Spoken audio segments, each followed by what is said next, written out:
When we talk about the wounded child, we know that it's really just a name that describes internalized pain that we've carried on the inside.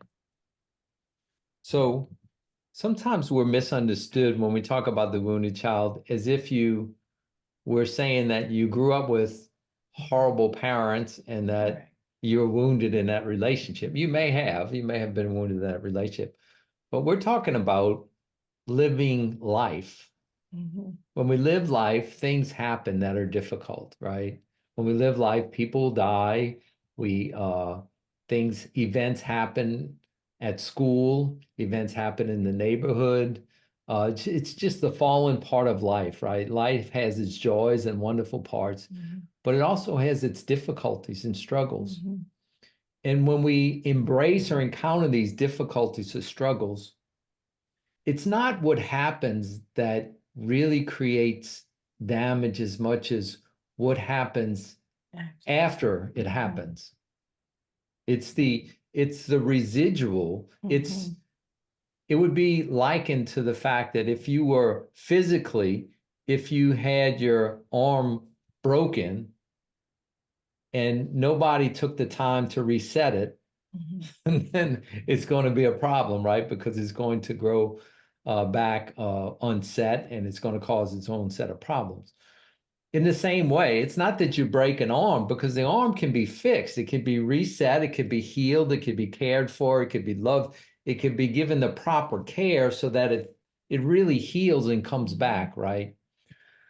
What I have found is that some people have managed life and done really well, even though they've experienced pretty extraordinarily difficult Hmm. circumstances.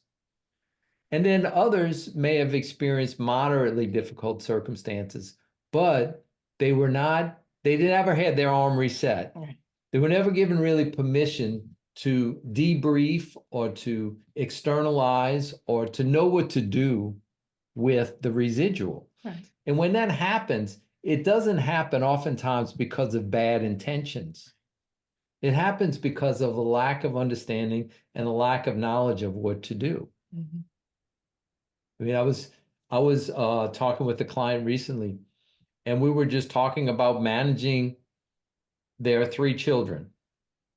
And I said, the difference between a really functional family and what we would call a dysfunctional family is a functional family does a really good job at dealing with emotional pain. Look, the quality of HollyKem and I's relationship is based on how well we manage when she's angry, when she's sad, when I'm lonely, if I'm depressed. We all experience those Hmm. different emotions, but if we manage those well in a relationship, we're very functional. It's not that things happen, it's how we handle the emotional response to how it happens. Hmm. So a functional system does a really good job at managing emotions, painful emotions, uncomfortable emotions, but a dysfunctional system doesn't do a good job.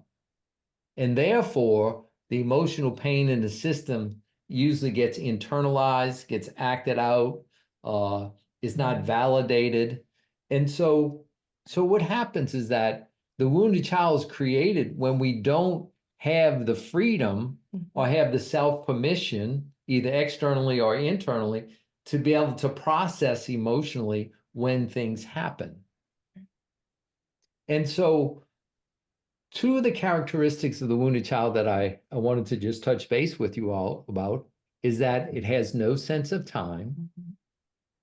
and that part of us thinks symbolically. And we go over that in a lesson, but it's worth going over again. Is that the part of me that carries our pain does not know the difference between 10 years ago, 20 years ago, yesterday, and today. It transcends time. And there's certain symbols that can trigger it to bring it to the surface. Hmm. That can that can it can lie dormant like a volcano. It can lie Hmm. dormant for a long time, but a situation is lines up to where it triggers Hmm. something that I didn't even know I was carrying, and it brings it to the surface, and I get overwhelmed. Transform You is an intensive online coaching program that HollyKem and I lead. It's for individuals and couples. If you're interested in exploring whether it's right for you, click on the link below and book a call, and we'll see if this is a good program for you. Now back to the teaching. One definition of panic attacks is in our language is when the wounded child is triggered, but we don't know what the trigger is, but we're overwhelmed with the emotion that's connected to the trigger. Right. A real simple example is, I had a guy one time who was he was an expert in his area of professional area, and he was asked to give public presentations to teach others to do what he does so well. And he knew it like the back of his hand, but he wasn't really comfortable public speaking. And he got up to do a presentation as he was needed to do as part of his profession. And he froze up, he was sweating, he was kind of losing his voice, he was freaking out, he was having a panic attack. So he wanted to deal with, like, I can't be freaking out every time I give a talk. So I just asked him, I said, did you ever give any public presentations before and they were difficult? No, and this and that. I just started prying some questions, just trying to see. Well, he said when he was in, I don't know, 5th, 6th grade, he had to do a presentation at class one time, and he was dyslexic.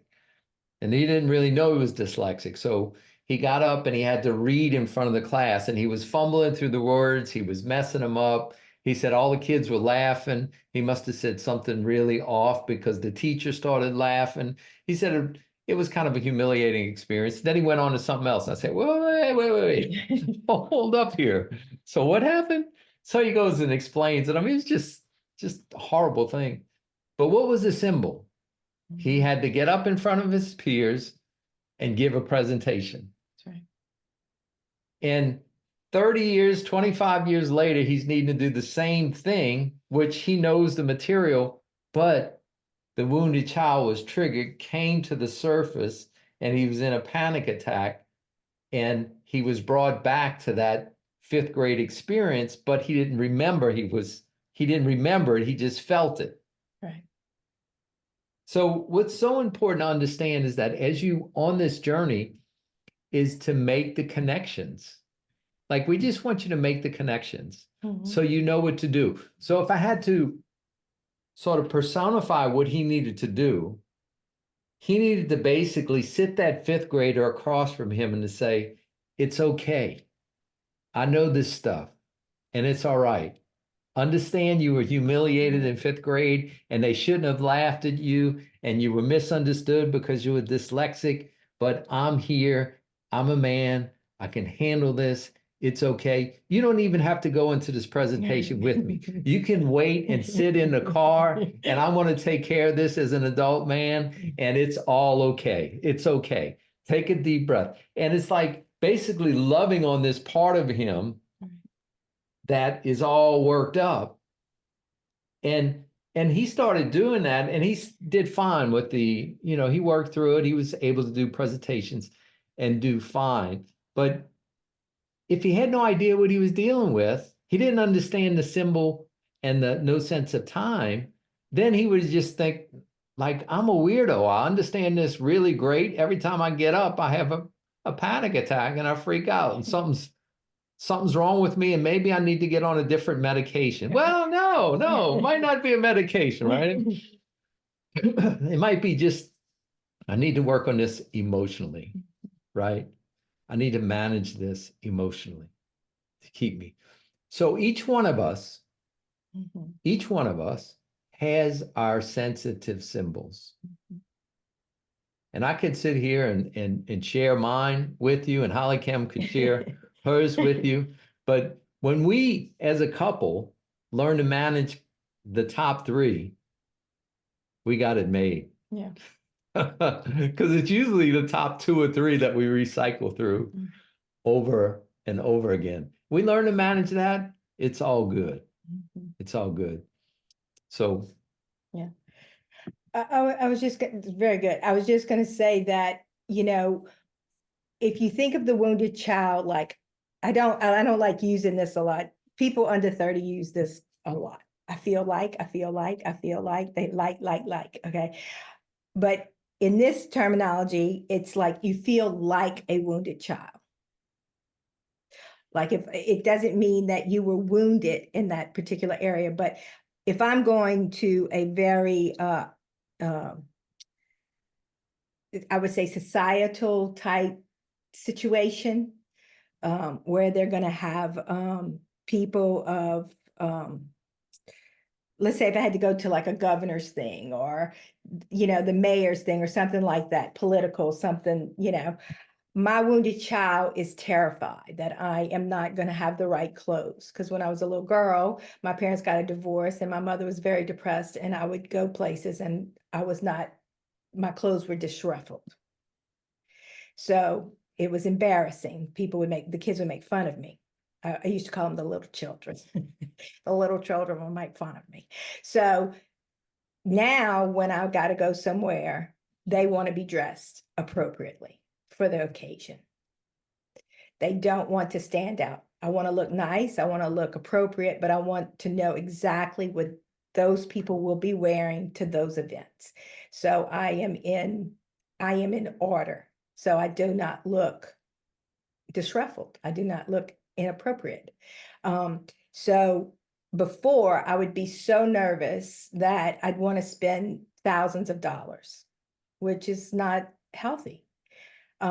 So today I make sure I know how to purchase. So when things are on sale, I purchase very classical things and I keep them in my closet. So when I get invited, I can go shopping in my closet and then I know what to wear and I have it. And I ask questions. So my true self can show up to the gig and I can love myself through that process. And I'm 63 years old and I don't know if it'll get a lot easier. It is a lot easier, but I still want to have the right thing on. I want to be appropriate.